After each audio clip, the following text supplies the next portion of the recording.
That is what about a brief about me, and I'm pursuing my doctorate also, more doctorate also in the field of agriculture, looking at the scenario of world scenario of 2050 for the population growth and how the world has to meet the agriculture demand across the globe and how balance out the supply chain across the globe. We are going to go a very basic today because this is going to be a first supply chain management session. We are going to have a couple of sessions on this. And just to starting with basics, many of you may be knowing the subject, but still to balance out the knowledge, we need to start very slow to begin with. So we are going to start the subject today on supply chain management. Supply chain management is considered to be lifeline now in the industry. The industry is working in isolations for years together. Operations, procurement, logistics, transport. Supply chain is bringing them, working as a bridge for all of them. And it is going to be, it is the future, it is the present, it is the future. It's going to expand to the digital era. Still, the mature digital era in supply chain management is yet to come because that required a lot of IT infrastructure in place, Internet of Things, big data, blockchain modules. We are going to see that in coming sessions, but we'll start with very basics today.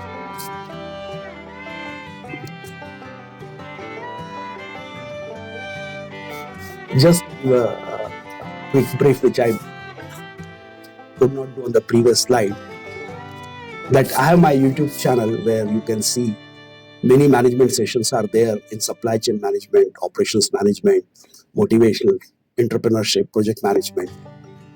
You are more than welcome to subscribe my channel and you can add a value on that so I can still grow on my channel. I have more than 170 channel developed over a period of time.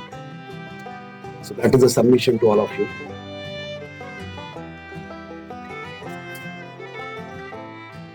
I do acknowledge, express my most humble gratitude to all the web resources, references, etc.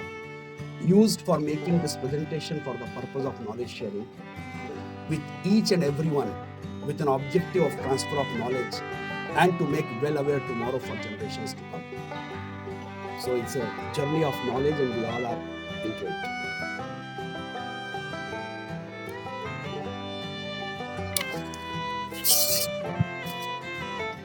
We all know about our industry, correct? So I'm going to go from the very basic things that how a cycle of industry works altogether. There is a raw material. What you get in your hand, what you get in your hand is a finished goods, correct? You are a customer. For time you consider that you are a customer. So what you are getting is getting a product in your hand.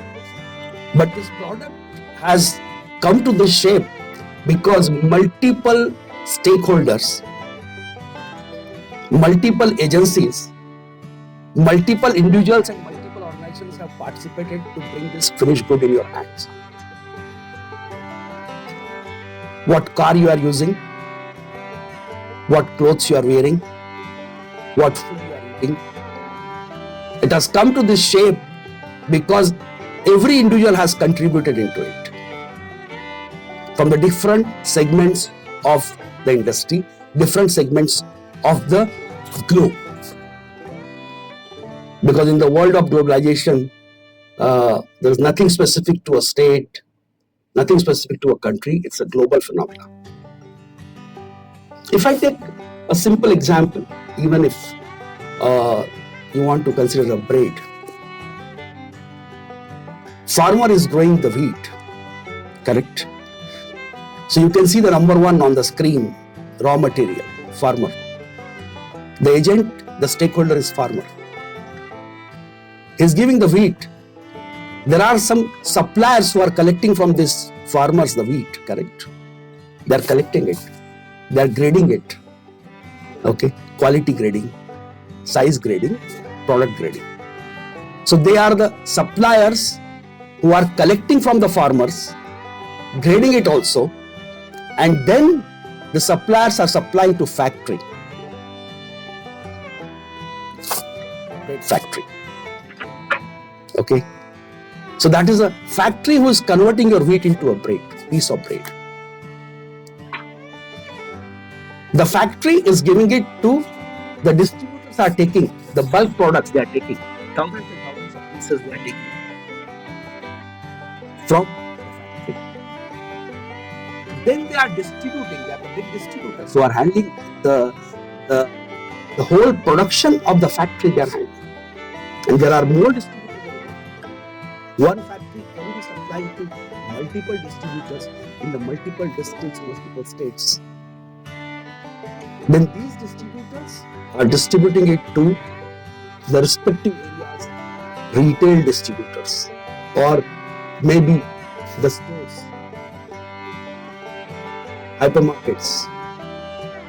And that retail store then becoming the last mile delivery. I will use the word last mile. Slowly, I'll go into the word. I try to keep my words also very simple. So when we go to the retail, you buy or retail is delivering to your house and you are the customer. The example started with a piece of bread. But imagine now, this factory, which is number 3 on the screen right now, Toyota. Toyota is supplying huge automobile supplies across the globe. And in that case, what happens? The raw material supplier, steel, iron, rubber, electronic components, that is. Then similarly, if I go to and if you open a Toyota car, there will be more than 10,000 components. So the number 2 becomes the component supplier, which is called ancillaries for the Toyota factory at number 3. So Toyota is handling maybe 1,000, 2,000 plus suppliers who are making, somebody is making tire for Toyota, somebody is doing a nut bolt for Toyota, somebody is making the wire for Toyota, somebody is making the glass for Toyota. There are 1,000 plus suppliers to make that car, one car. Then the car is assembled, car is tested. Now this Toyota cars are exported within Japan and across the globe. So they are the distributors sitting in different countries and different states. Number 4. And then it comes to retail showrooms, and from where the customer is buying the car. Number 6. The point which I'm going to explain, what I'm trying to make a point here is, you take a bread or you take a car or you take an aeroplane. The cycle moves on same. The steps are same.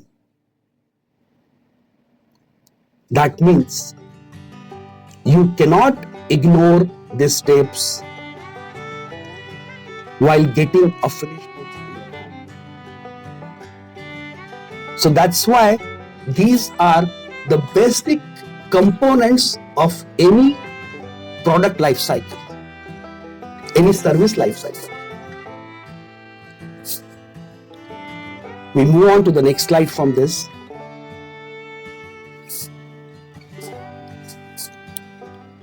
An interesting phenomena comes. And these are just the example to when we get into the supply chain concept. Say for example, you need a distribution, you need a product, and in how many days this product will reach to you, for example. Correct? Some product may reach you within 1 day, finished good may reach you in 1 day. Sometimes it may reach you in a month. Take an example here. There is a finished good ready. For example, take a car or take the garments. Okay. Take any brand that need to be sold in USA and Canada. and the goods are manufactured in India, for example, and they are uh, how they move up to USA. So they are packed once the garments are ready to sell. The garments are packed, for example, in a factory in India. It may take around 5 days for the inland transportation to reach to the port. And from there, to the sea transport, it takes 30 days to reach the port in USA. And from there, with custom clearance and everything, then there will be an inland transportation which will take another 3 days, which you can see serial number 5. And then it reaches to the warehouses on 47th day. From the previous slide and this slide, I'm just trying to explain one thing, that industry process cycle, industry life cycle, or a product life cycle has multiple components to handle and multiple timelines to handle. If manufacturer manufactures the product and product is ready, it is not shipped in time. So what will happen? He doesn't have the place for inventory to keep the product. So next day, probably because he do not have the place to keep the product, he may have to reduce his production for the next day because his inventories are very high. There is no place to keep the finished goods. So somebody has to look into this aspect, that look, we have to, as soon as products is made ready, we have to lift the product and we have to put it on wheels so that the inventory place in the factory is reduced and the factory keep producing at the same place. And at the same time, we are able to respect the customer demand, destination demand, so the product should reach. If there are winter clothing, they must reach 2 or 3 months in advance to the stores in USA. So they have to think that the product has to start in that advanced cycle so that it reaches at least 2 months in advance. So it should be available on the store shelf by that time. So the product life cycle is very simple, but it has a multiple angles. Raw material procurement, it should be done in time. Logistics, transportation, and many more to come. Correct? But these are just the example that how a process and products is moving in the industry.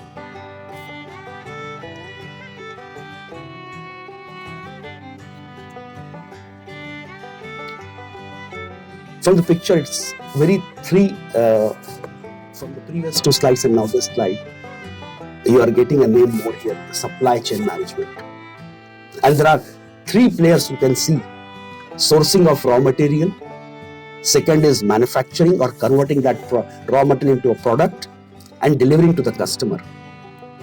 And somebody has to really get involved in this process so that individual may do their job very efficiently. But if the product is not reaching the hands of customer in time, that product has lost its value. If the raw material has not reached in time to the manufacturing process, the plant may have to shut down or it has to produce at the half rate because raw material is not available. So some support is required. Somebody has to take this responsibility. And this responsibility is owned by a character called supply chain management. Supply chain management will not produce your product, but it is monitoring your performance. It is ensuring that you get raw material in time. It is ensuring that your product puts on wheel so that your inventory level of finished goods are in optimum level so that you don't curtail your production. It talks to the customer also. It takes their feedback also. It respects the future forecast also. So an element which is playing a very critical role in the product life cycle. It is an integration of various management disciplines. It is an integration of various processes, activities, and strategies. And that's why the name is befitting supply chain management.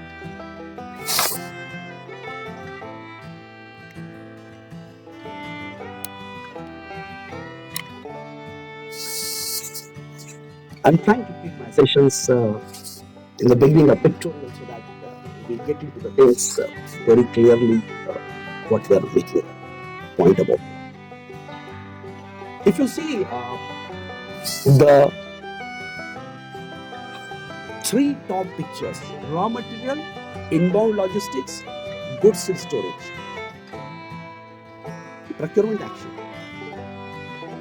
So we are collecting the raw material, whether it is in land, it's from another country, we are collecting it.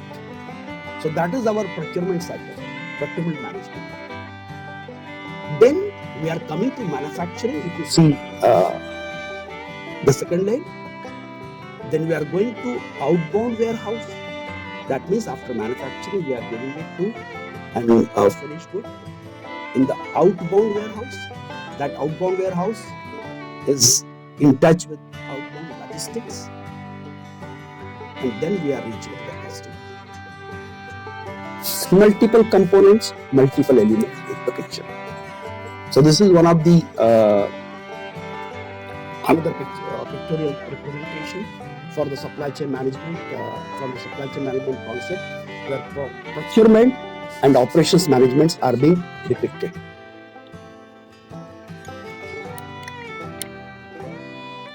We'll try to cover supply chain management in some simple definitions, simple explanation. Supply chain management is management of the flow of goods, data, and finances related to a product or services. These three words are very important in supply chain management. The flow of goods, from the raw material to the finished good in the hands of customer, the goods is moving. They are goods. Now, from where the data and finance come? Data is very important, because your sales data, your inventory data, your raw material purchase cost,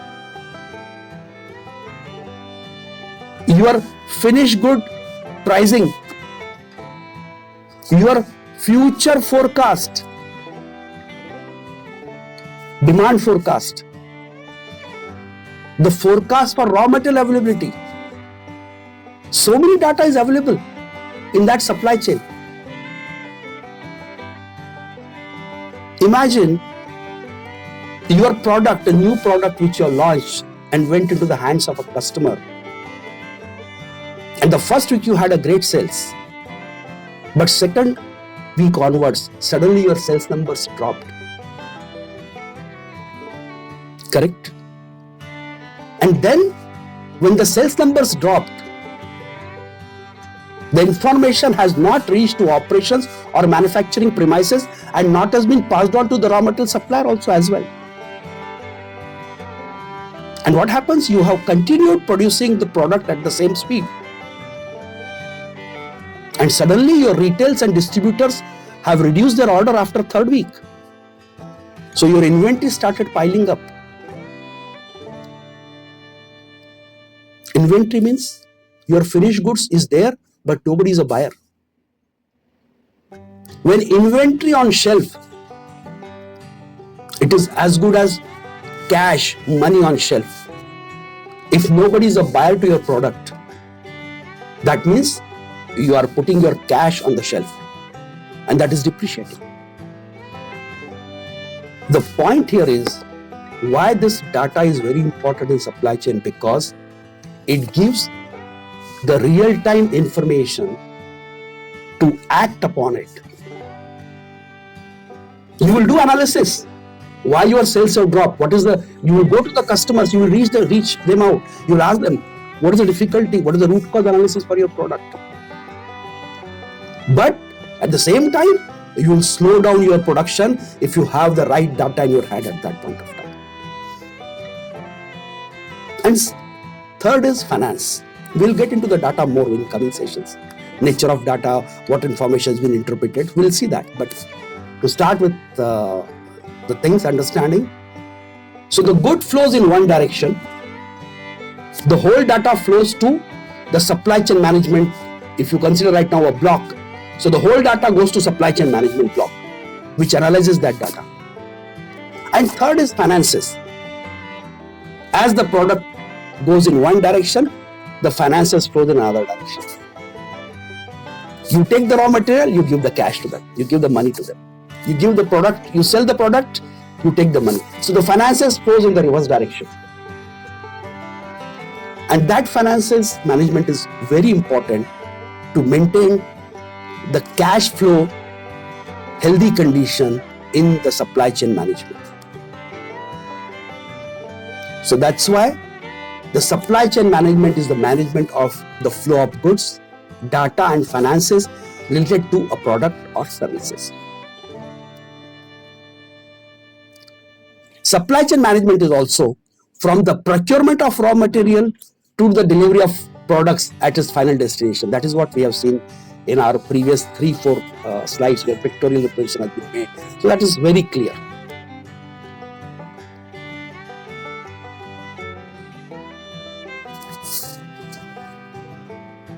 Supply chain management, another explanation of that. Supply chain management is the centralized management of the flow of goods and services and includes all the processes that transform raw material into the final product. Concept is, it's a centralized management. It keeps eyes on each and every activity of product cycle. It analyzes. So it's a centralized management system.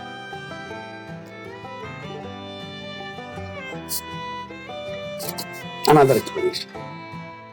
In commerce, supply chain management is the management of flow of goods and services between businesses and locations. This can include the movement and storage of raw materials, work in process inventory, finished goods, and end-to-end order fulfillment from the point of origin to the point of consumption. Movement, storage, work in process, movement of raw material, movement of finished goods, movement of even plants and machineries to run the production facilities always 24/7, 365 days a year. So movement of raw materials, movement of finished goods, and the movements of all other ancillaries which are required to run the show. Storage of raw material, work in process inventory, what the work is ongoing right now, what are the inventories related to it. Finished goods, product has been made, so that need to be handled. And end-to-end order fulfillment from point of origin to point of consumption. Once the goods are ready, finished goods are ready, they need to be packed, they need to be dispatched to respective destinations. So their packaging, their temporary storage, their outbound logistics, and then reaching to the distributors and retailers, ultimately in the hands of consumer. So all these paraphernalia are covered in the umbrella of supply chain management.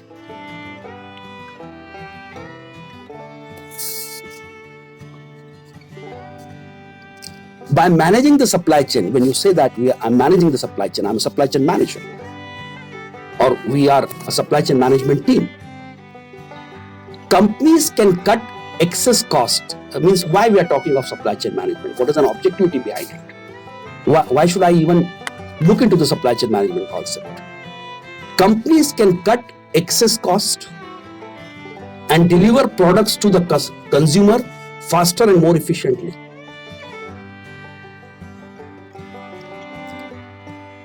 The most important thing in the whole process is, it is not ensuring that product reaches in time, or the products are delivered in time. There is a parallel concept goes about optimization of resources. Supply chain, for example, you have two distribution centers. They are almost a vicinity, very close vicinity. One has 10,000 products, another is having 5,000 products. And the net demand both have raised is approximately how much? Say a number XYZ, they raise the demand. And this demand can be met even after 3 days if the distribution center A and B, which are just 100 kilometers, 100 miles away, if they can balance out their inventory with each other, so they can still sustain for next 3 days. So you can put your next shipment after 3 days. The concept here is excessive cost at every place can be reduced if you monitor the supply chain model very clearly. If supply chain management, when handles the data, it is able to explain the things so crystal clear that we can reduce our cash flow, we can reduce the inventory levels, reaching towards the concept of just in time, which is a Japanese concept where the inventories on shelf is expected to be zero or negligible. And the delivering at the same time, the customer-centric approach, consumer in the center. He should get the product more efficiently and more faster. So the objectivity of supply chain management is reduce the wastage and have a customer-centric approach, so customer should not wait. And both are balanced when you see the complete horizon of the product cycle. And that is what supply chain management does.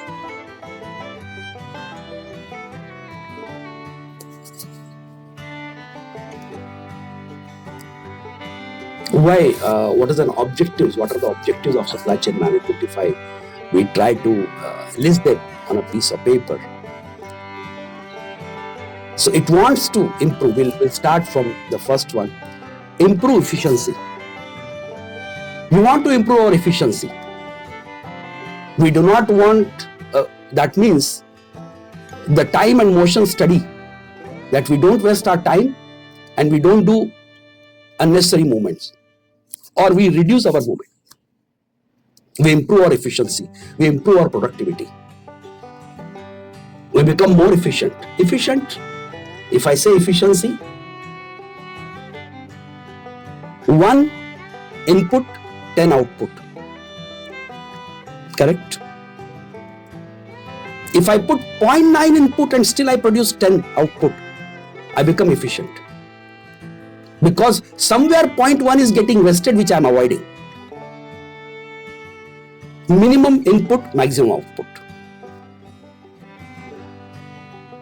Next is optimizing transportation and logistics.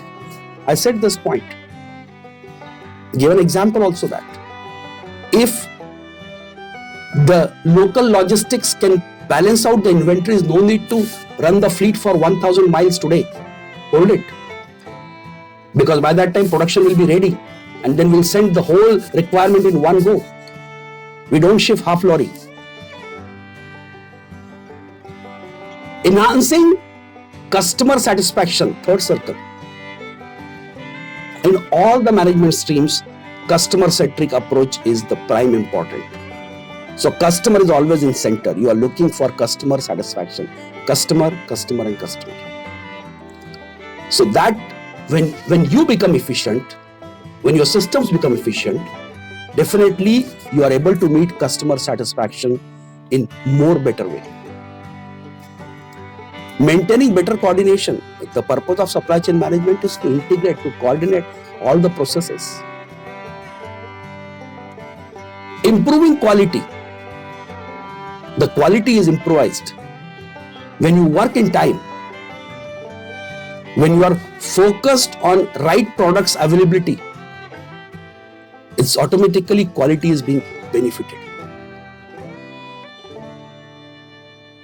Reducing cost. When you get the data where your inventories are holding, where is an imbalance of inventories there, or are you able to get the raw material from different source because you are getting the raw material demand data, or you are getting the raw material production data. This time I'm not buying the raw material from place A, I'm going to buy from place B. I'm reducing the cost. And it's only not raw material, even if the process optimization is also done.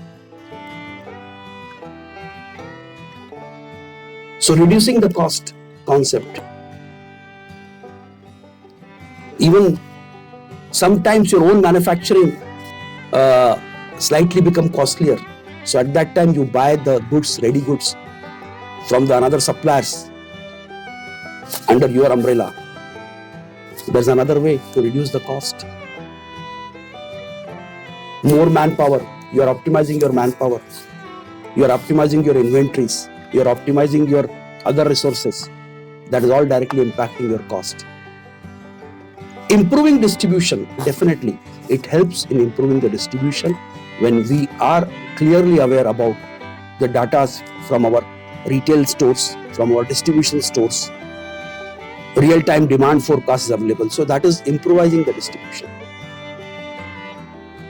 So it's complete combination of product, data and finances. So these are the objectivities which are achieved through the supply chain management.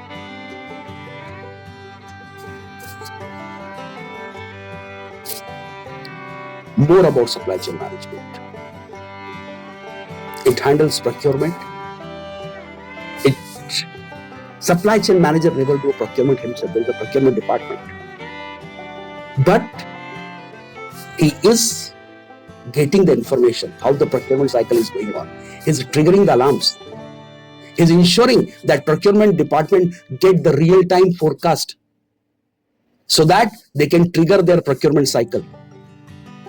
Either they can slow down or they can go in the same space the way they were going it, or they have to enhance their procurement. Because this time the demand forecast says our sales numbers are going to be double. Inventory control. We have seen in our previous slides. Automatically inventory control comes into the pocket when you know that you have a real-time data available with you. You are analyzing the data and you are regulating the operations. You are regulating the productions.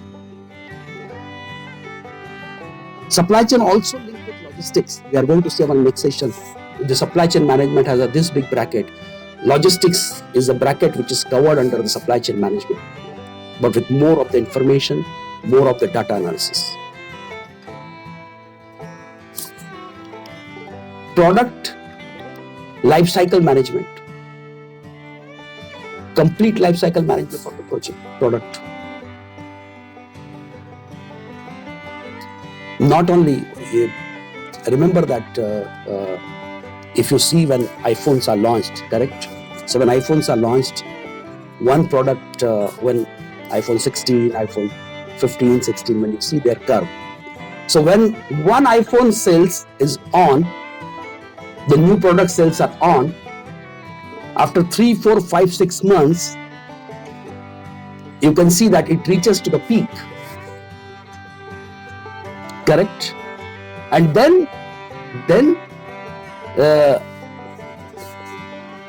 customer start waiting for the new iPhone, which is going to come in the month of September, say after 6 months. So at that time, the product which has been launched 6 months before try to comparatively lose the customer. So at that time, the previous models of iPhone, this is just one example, there could be many analogies on that. The previous models of the current model, they have been put on the best offers at that point of time so that the sales numbers still grow up. So which product need to be brought under the market? What kind of pricing strategy has to be done? How the new product launch preparation should be done? When the new product comes, suddenly you will find that the existing products are not in market for a couple of weeks. because we want to launch our new products and we want to reach it to our customers' hand. So the product lifecycle management is also seen from supply chain management perspective. Preferential pricing and lead times. How to accommodate the pricing, preferential pricing for the bulk customer. The customer customer is there with us for last 10 years. He believes in our brand. So we'll give him the preferential pricing now. Or we will give him a preferential pricing if he's our distributor and he's our distributor for past 10 years. And his numbers are always growing. Company has earned a lot from that distributor. So we'll give a preferential pricing to him so that he continues with our brand reputation and he continues supporting our brand. Lead time, raw material to the product deliveries. So that lead time also can be reduced. Remember in the beginning I said 47 days. The intention of showing that 47 days was if the product need to be delivered in 30 days and that 47 days are not acceptable, supply chain management has to see how to convert that 47 days into the 30 days. What could be the alternative methodologies are there? Conventional methods should be relooked with efficient point of view, reaching the customer in time without creating inventory on shelf, without halting the productions. So bigger umbrella in supply chain management. Demand management. Supply and demand forecast is one of the very essential parameter in the industry, and they are the most one of the risky phenomena, whereas the chances of accuracies are always questionable. Risk is more, but the demand management is also comes under the responsibility of supply chain management. Vertical integrated partnership. All these verticals are integrated with the umbrella of supply chain management. So this is how the different verticals, different aspects of managements are interlinked with supply chain management.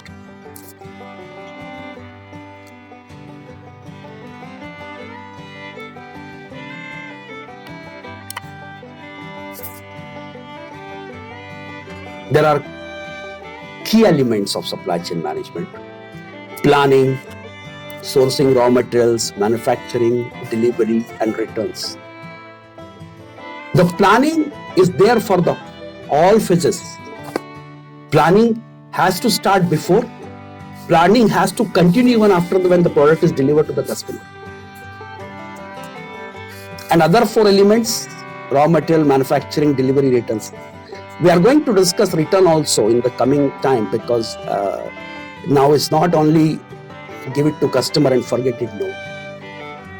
The 5 R's, recycle, reuse, are triggering. The green supply chain is telling that no, even collect the goods once it has completed its life cycle with the customer. So we are going to see in coming sessions, but that return, park it for right now, because that return could be not only that you don't like and return in 2 weeks. That's one of the aspects. Good service command, that we are customer centric. If you don't like, you have a 2 weeks time, give it back. But no, even after 1 year, when the product has lived its life cycle, return it back to me. We will handle it. Okay. So we are going to see that. But the whole thing says that planning remains the overall umbrella to run this supply chain management foundation and supply chain management scale.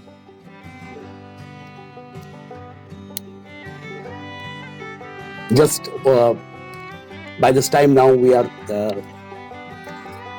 aware about the supply chain management in the block flow concept. So this is one of the diagram. Maybe the business model might have changed with Starbucks now, but I'm still trying to say here something. If you see here, the number 1 is source, coffee beans, dairy products. If you see the complete source 1. Second is make roasting centers for the coffee beans, correct? Then there are distribution deliveries, which goes to regional distribution center. You can see the point number 3. Regional distribution centers, central distribution centers, and then they are going to individual stores, which is number 4. And you can see in the left hand side, there is a plan which starts from 0 to 5. That means it starts before sourcing the material and it continues even after the stores. Demand forecast, customer feedback on the products, return plans, plan for the next product launch, still plan continues. So planning never stops. One product cycle may be completed, but planning has to continue for the next product life cycle. So that is a simple depiction of Starbucks supply chain model.